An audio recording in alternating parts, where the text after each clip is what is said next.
So hello everyone, good morning to all of you. Let us begin today's topic of deadlocks in resource allocation. All right. So in the previous session we have discussed what is meant by a deadlock and how the deadlock is defined and what are the properties of the deadlock. That is what has been discussed in the previous class. Okay. Now today let us discuss on the resource allocation techniques in the deadlock. Okay. So the operating systems will have different kinds of resources. So what are the kinds of resources operating system will have? Any idea? This resource means it can be input device or it can be output device. We call it in general IO device. Or it can be based on software resources. Okay. Or it can be uh, like disks.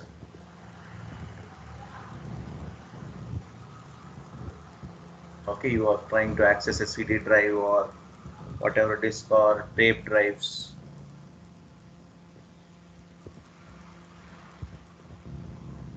Okay, or it can be printer. So all these of them will act like a resource. It can be input device or it can be output device or it can be a software device or disk or tape drive or a printer. Or sometimes the software means what? The software device means what? It's like files. If you want to access the files also, it will act like a resource. Now whether this resource, all these resources what we have written, we need to allocate or not to allocate is the question. Okay. And what is the role of these deadlocks in resource allocation? It is an interesting concept, right? So deadlocks in resource allocation, which means whenever we are trying to allocate the resource, we got a deadlock. You may see the deadlock, how it will happen. Deadlock, let us say you have two people, the person A and person B. So both of them have their mobile phone.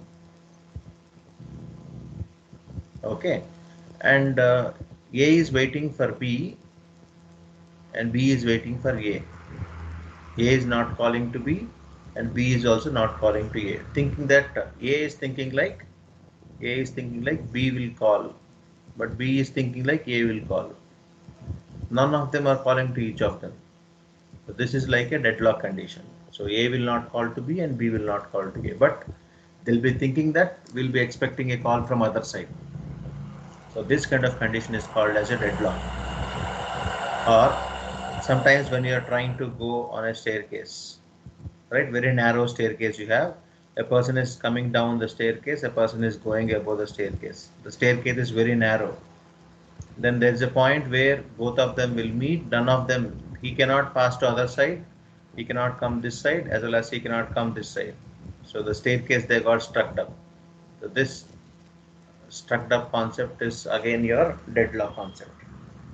Okay, which means both were trying to move the other side but none of them are trying to able to move. That is called as a deadlock concept. Now these kind of deadlock concept, if occurs in resource allocation, so what will happen? So this kind of deadlock concept, if occurs in resource allocation, what will happen is what we are going to see. All right.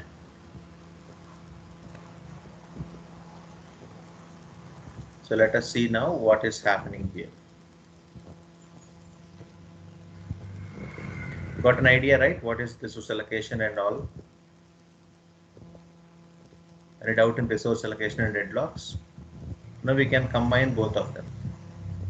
Now, the operating system can contain several resources. As we told, right, several resources. Several resources are these. It can be input device, output device, or whatever. Okay. So of kind, it can be a first kind resource unit or resource class. Resource unit means what? This refers to a resource of specific kind. If you have a resource of a specific kind, then we call it as a resource unit. When we have a resource unit, it's of specific kind. So specific kind means of input type or output type like that. Specific kind if you mention, that is resource unit. Resource class means what? It refers to the collection of all resource units of a kind. It's a collection of all resource units. It will have, it's like a class.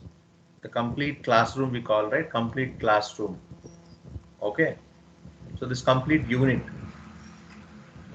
Unit means specific set.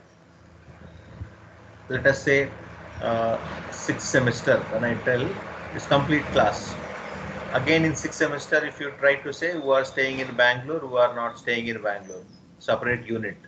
Again, who are staying in Bangalore, hostel and staying at home, separate unit. We are dividing the block. That is a unit. All right. So that's about this complete resource unit and resource class. Hope you understood this resource unit and resource class. It can be of two types, whereas one is resource unit, another one is resource type. And next one. So what is resource allocation now? Resource allocation can have three different types. One is a request, allocation, and release. So we have a request, and we have an allocation, and we have a release. Release means what? The resource is no more a part of it. Let us say you are trying to play an audio song through your Bluetooth. Okay, so you got a request to pair the device. So in that case, the resources get requested, and once the pairing is done, then you are going to allocate the resource. You select the corresponding audio to play, right? That is allocated. So that is happening. Once you don't want to play again, or you don't want to repeat that, you want to stop the process, we are going to deallocate the pairing, or we are going to disconnect the Bluetooth device. That is a kind of example we can understand with resource allocation, right? So let us see now what all those three: request, allocation, and release. So see, three of them are there: request, allocation, and release. Let us see one by one. What all these three? These are the events related to resource allocation. So these three are the events which are related to the resource allocation. Okay. First one, a process requests a resource through a system call. How do the process will request a resource through a system call? We have one process, let us say process P. This process want a resource. This is the resource. So it requests by using a system call. Based on system call, the resource can be requested. First point. Second point, if the resource is free, this resource is available or not available, right? If it is free, available, okay, then the kernel allocates it to the process immediately. Okay, once it is free, it's going to allocate to it. Who is going to do that? This is being done by kernel. This kernel is going to do that job. How is going to do the job? Based on the system call request, the kernel will identify whether the resource is available or not available, which means it is free or it's not free. If it is free, it will allocate the resource to the corresponding process immediately. Otherwise, what it will do? It changes the state of the process to blocked. The process state what we have got, it will, if it is there, it is do kernel, it will allocate it. If it's not there, it will change the state to blocked state. It's very simple. Request. Who is going to request? The process is going to request. The process is going to request the system call. The process is going to request the resource through a system call. First step. Second step, the kernel is going to identify whether the resource is free or not free, or available or not available. Okay, once the kernel identifies that the resource is free, then it will allocate the resource immediately to the process. If it is not free, it will send the state of that resource as blocked state. The process is now blocked state, which means the process further cannot ask the resource to be allocated. So it's in the block state. Okay, so that's how the things will happen in the request part. Next, allocation part. The process becomes the holder of the resource allocation to it. Allocation. The process becomes the holder of the resource allocated to it. What does it mean? Allocation. Now, if the kernel allocates the resource to the process, now the process is holding that resource, which means that resource will be exclusively given to the process, or it can be shared by the process, any one of the exclusively given or can be shared. So that process is called as a holder now, holder of the corresponding resource allocated. Now, the resource state information is updated and the state of the process is changed to ready state, as we have seen that, right? Ready state, blocked state, active state, and all that. In that manner, based on the resource available to the process, now the process will change the state to the ready state. Ready state means what? Already the resource was available, it was allocated to the process. Now whatever the process want to do with the resource, it can do. So that's why it is kept in ready state. Okay, that's about the allocation part. Now what about release part? The process release a resource through a system call again. So how we have got attached the resource to the process, same way we need to detach. So release means what? We need to discontinue with the resource and the process. The connection what we established here should be discontinued. Okay.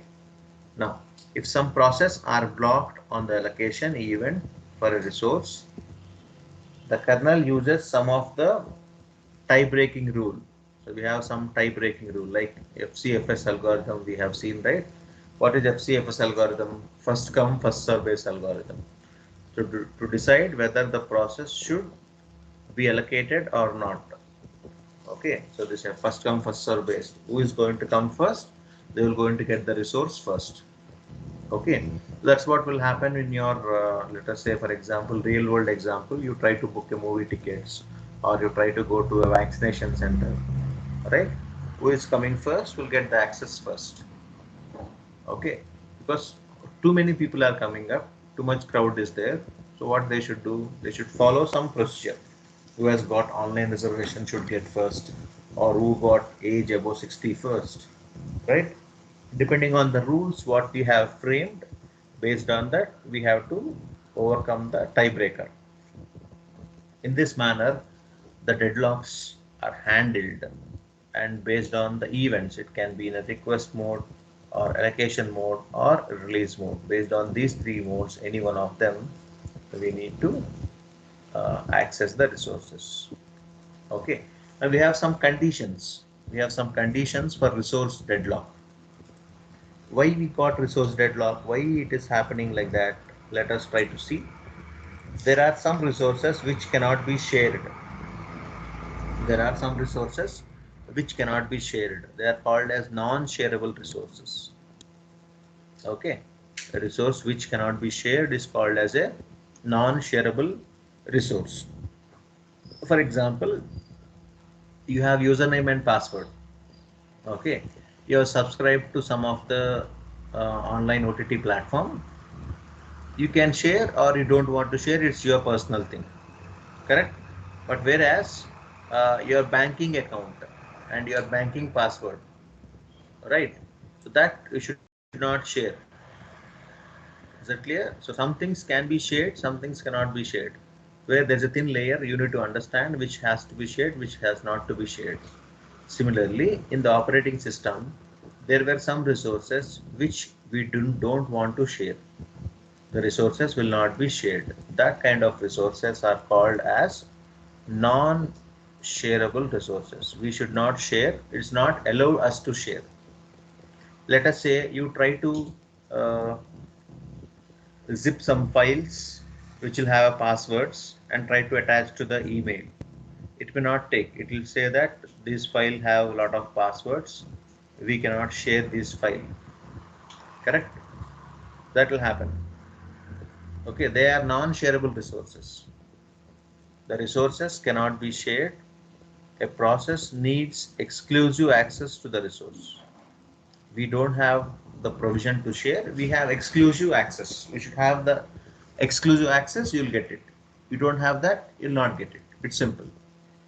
This is one condition where the resource cannot be shared, but the process will think like I'll get the access and it will wait for that. So it leads to a condition called deadlock. Okay, it's like this will happen to you. Let us say don't share your assignments to your friends is what is the strict instruction is being received to you. Okay, so what will happen?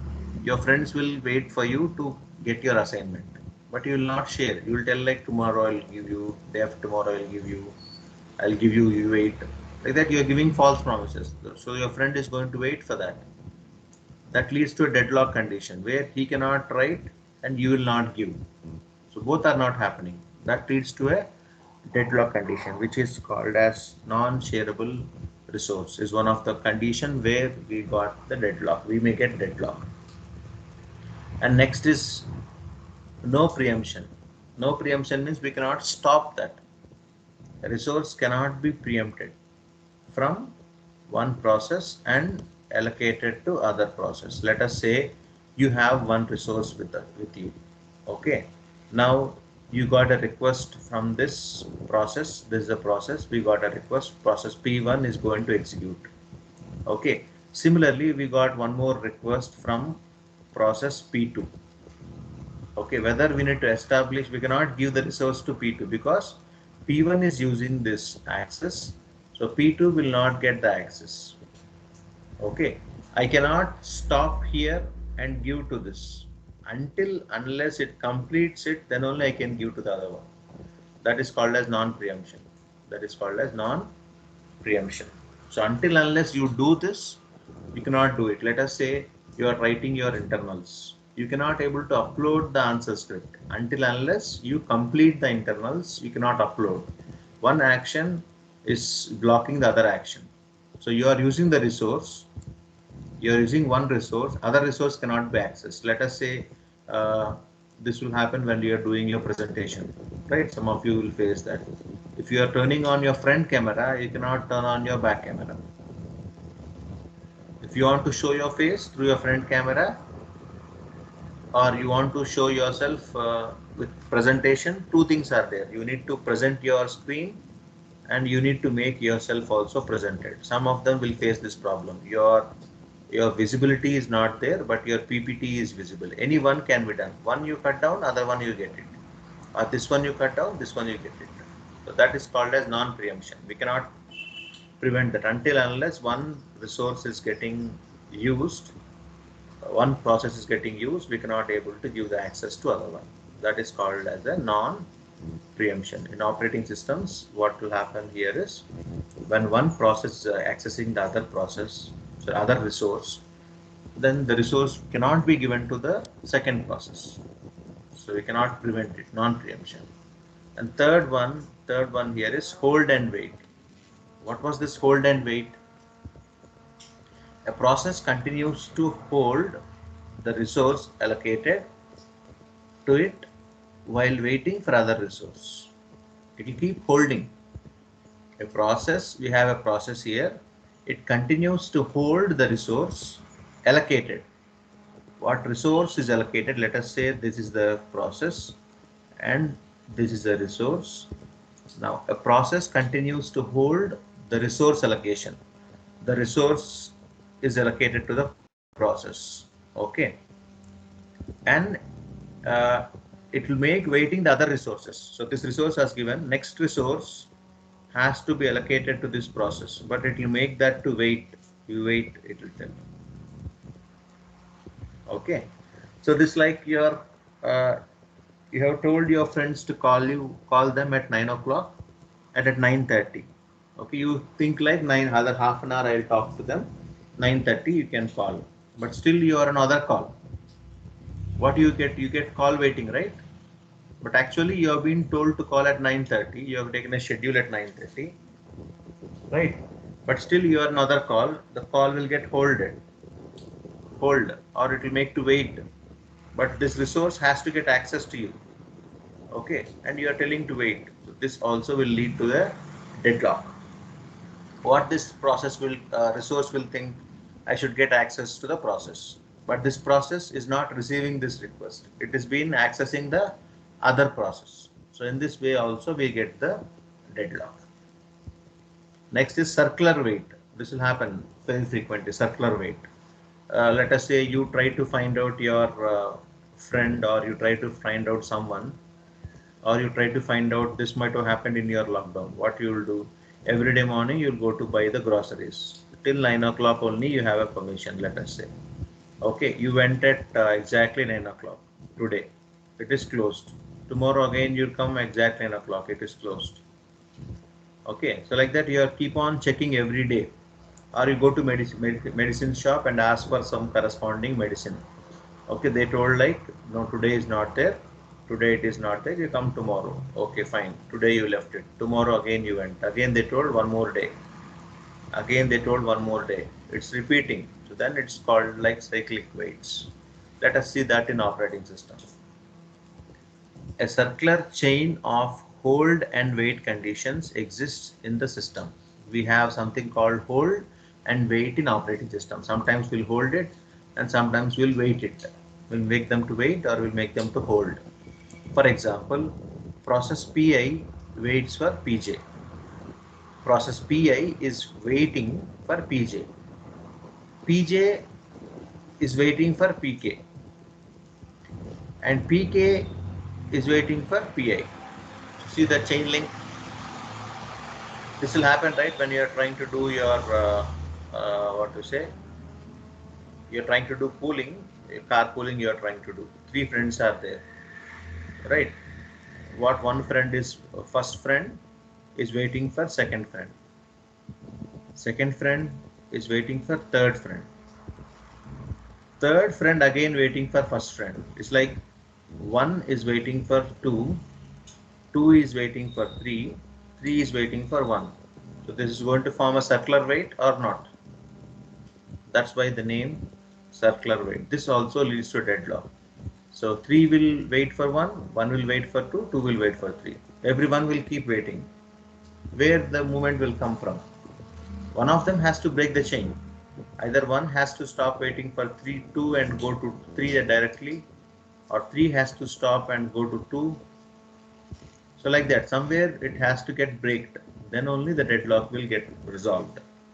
So these are the conditions where we get the deadlocks. So one is because of non-shareable resources. Next is non-preemption, hold and wait, and circular wait. So because of these conditions are there for the resource deadlock. Okay, and there's one more condition also which is essential for deadlocks. What is that? No withdrawal of resource request. So we have requested for a resource. Okay. Later we don't want that resource. We will not withdraw that. That also will lead to deadlock. Okay. So let us say you have ordered an mobile phone online. Okay. And you got other one already. You have got your friend also has, or your brother also has ordered for you. You're looking for some mobile phone. You ordered it. Your brother also ordered it. Okay. And you are not going to withdraw it. Then what will happen? That leads to a deadlock. Okay, you requested it and you're not withdrawing it. So that mobile cannot be given to you and cannot be given to someone else. That becomes like a deadlock. Okay. A process blocked on a process blocked on a resource request cannot withdraw it. The process got blocked. Okay, and now it cannot able to withdraw it. So this is the problem what it was happening. Along with these problems, we have these kind of problems. Now what to do? How do we model them? How do we model the resource allocations? How can we do the modeling for resource allocation? There are two kinds of modeling. One is the graph model type, the other one is matrix model. Okay, let us see what is this resource allocation state. The resource allocation state, what happened, the information about the resource allocation to process and about pending resource request. What is it happening? The information about resources allocated to process and about pending resource requests. So we have the list now. We have the two kinds of list we'll have. What all resources allocated and what all resources pending. Okay, the information about this one and this one is maintained in the allocation states. How many are allocated? How many are pending? Let us say we have 10 requests. Out of 10 requests, 7 requests are allocated. So 3 more are pending. So this state is your resource allocation state, for example. Okay, why they are using this one? We are using to find whether the process is deadlocked or not. If let us say all the resources are allocated, let us think like out of 7 now, out of 10 resources now, all these 10 are allocated and 10 more are in pending. Still new one is 10 are new one are in pending.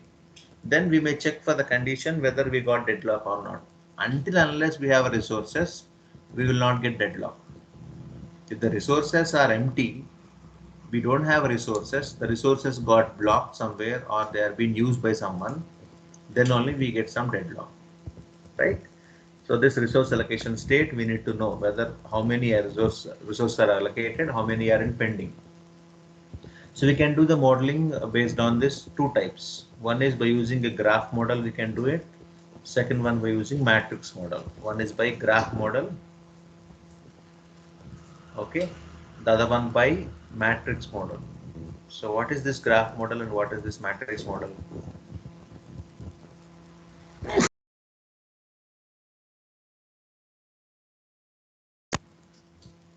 Yeah. So what is this graph model and what is this matrix model? Let us see now. So whether it's a graph model or matrix model, RRAG. So this G indicates what? It's a graph model.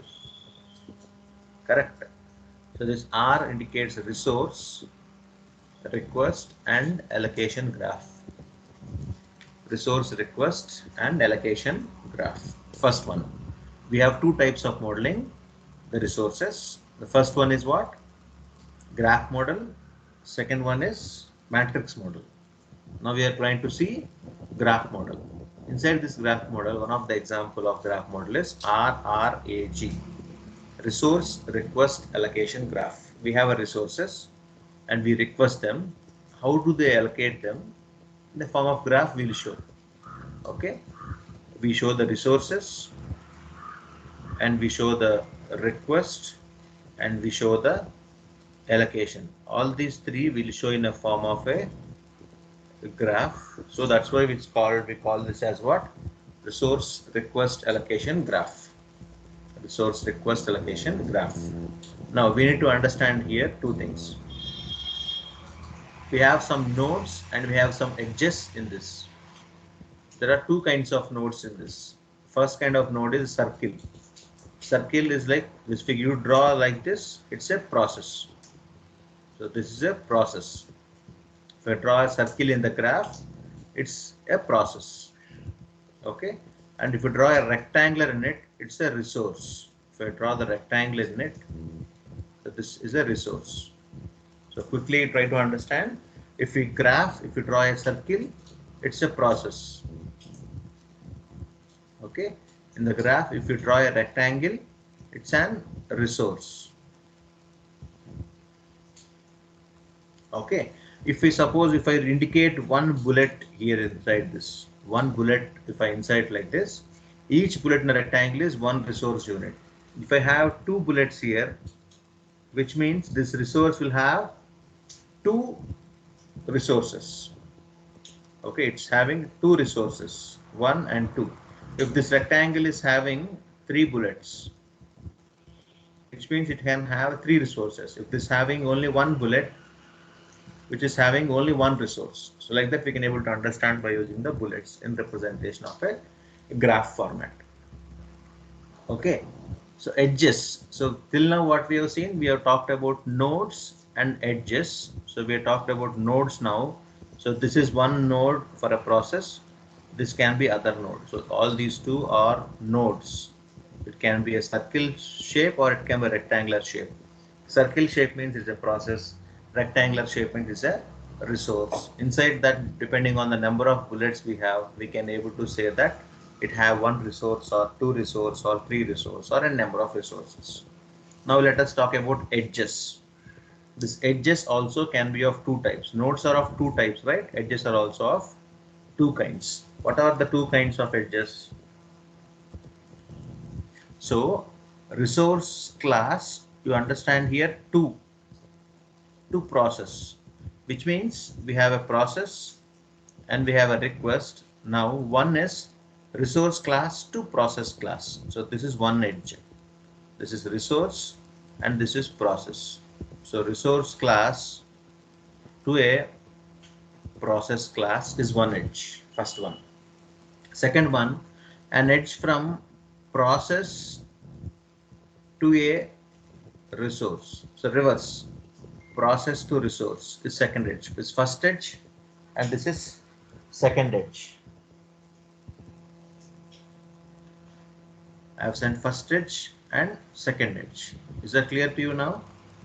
The first edge and second edge.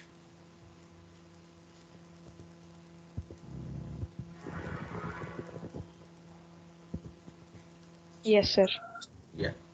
So very simple now. If you want to make it clear, I'll erase it off 1 second. Yeah. Now you see this one. Now I'll draw like this. Whether it's a process or request. Resource. Which one is this? Processor. First of all, it's a node. It's a process. If I draw the graph like this, rectangle shape. Sorry, I was getting square shape. I'll draw it rectangle shape. Okay, rectangular shape. Now this is a process and this is a resource. So this graph will have two things, nodes and edges. Whether it's a node or it's an edge, it's a node. Two types of nodes are there. A circle is a process and a rectangle, it's a resource. If I indicate here bullet points like this, which is having two resources. If I indicate only one bullet, one resource. Okay. Now edges. When I try to draw the arrow mark in this way, it is like resource to process edge. Resource class to a process is one edge. The other one, process to resource. So if I draw this one, process to resource. So this way we can able to draw the graph depending on n number of process and n number of resources. Let us see the graph now of RRAG, which means resource request and allocation graph. There is one more graph called WFG. Let us see that later once we try to see this one and come back to this. Now see this one, RRAG. You understand this one? This is a node. This also is a node. So this also is a node. This also is a node. And here this also is a node. All these are nodes. But when you see the arrow marks here, right? Arrow marks here. All these arrow marks are edges. These are nodes. Nodes again, it can be a process node given in circle or rectangular node given like this. This is a resource. Okay. Now let us see that. So we understood what is node, what is edge now. Let us see. Now, what is this RRAG first diagram? Resource request allocation graph. The first diagram what they are showing here, it's an RRAG. Resource allocation, resource request and allocation graph. Okay. Now second thing what they are trying to show, they are trying to show equivalence of RRAG and WFG. Let us see that later. Let us try to understand this one first. Okay. So we have resources. Let us say one resource is a printer. The other resource is tape. Only two resources we have. Now we need to share the resources among the process. Now here the process is sending to resource, process to resource, and this edge is from resource to process. This is from process to resource, resource to process, like this. You can understand this one, right? Now one point here, which means printer, only one printer is available, which means only one resource was available. We can give it to process P1. Already the printer is given to P1. One printer we have, one printer only we have. So this was given to process P1. Now further you cannot able to give that to anyone. But whereas you see this tape record or this tape, it is having two are there. If it two, one is given to process P2, the second one is given to process P3. Okay. So this way it is. Let us try to understand the diagram much more detailedly further after seeing one more graph. So as of now, any doubt in this diagram? What is this? You understood, right? What they are trying to tell. Let us see this B also further. Okay, there is one more type of graph. So till now what we have seen is what? RRAG.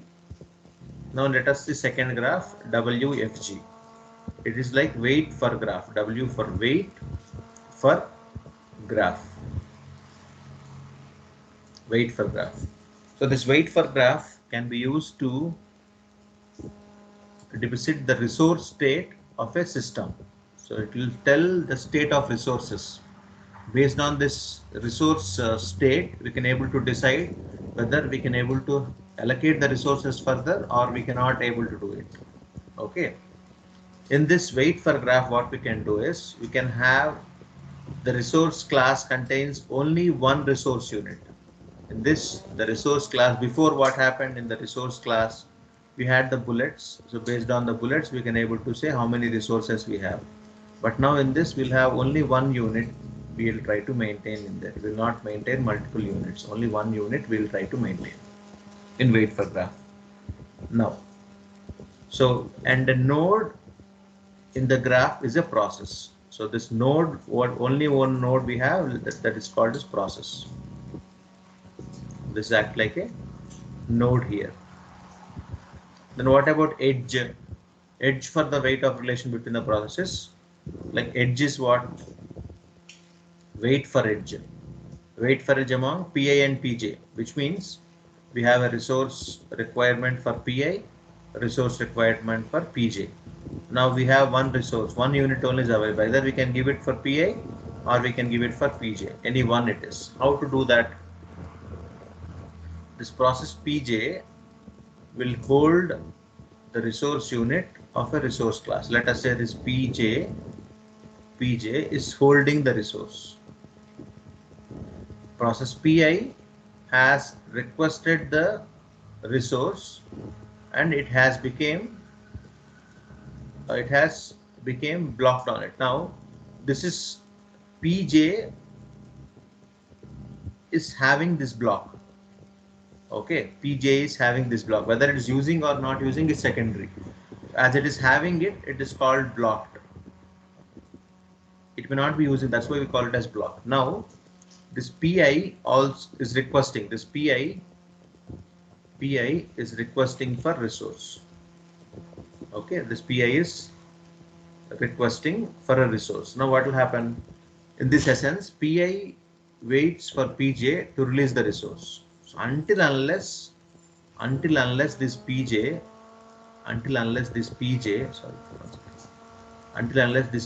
will release, PI has to wait.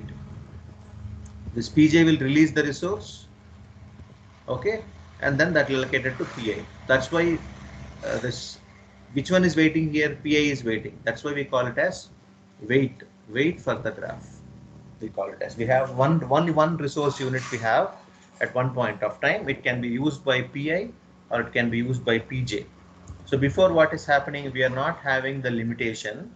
We are able to get the deadlock. So they have tried this way. Let us see that what is happening here in the diagram.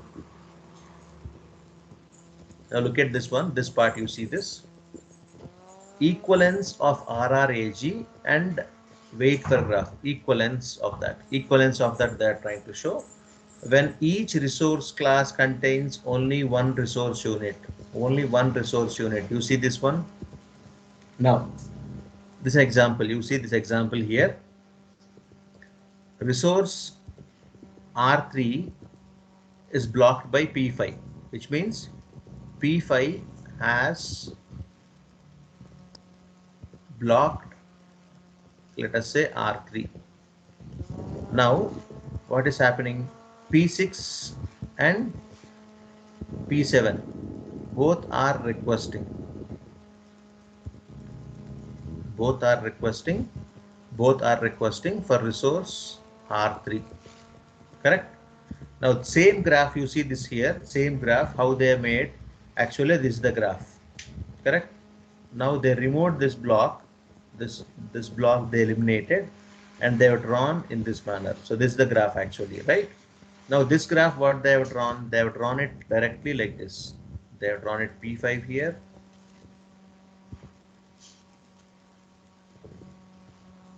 And they made it like this. What is the meaning of this?